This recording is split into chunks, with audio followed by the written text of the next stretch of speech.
6:15 is your time check. It's time for our consumer report. This is an alarming statistic from the National Highway Traffic Safety Administration. On average, every 10 days, a child dies from heat stroke in a vehicle, mostly by accident when someone forgets that the child is in the vehicle. Because this could happen to anyone, Consumer Reports has an important warning that everyone needs to hear, especially this time of year.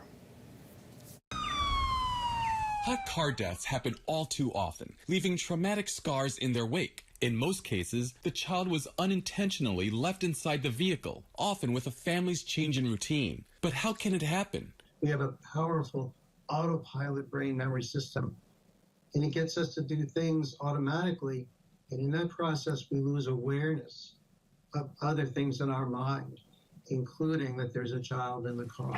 Even on days with mild temperatures, the heat inside a vehicle can reach dangerous levels within an hour, posing significant health risks to small children or pets left inside. Children aren't able to efficiently regulate their own body temperature, and their bodies can heat up 3 to 5 times faster than in adults. One new safety tool. Some car manufacturers have introduced technology that goes beyond just reminding drivers if they leave something behind in the back seat. This new technology could actually detect an occupant. But this advancement is not widely available. Consumer Reports advice for all parents: create a routine with your own reminders every time you drive. You should create a habit of putting a personal item in the back seat, like your laptop or your phone.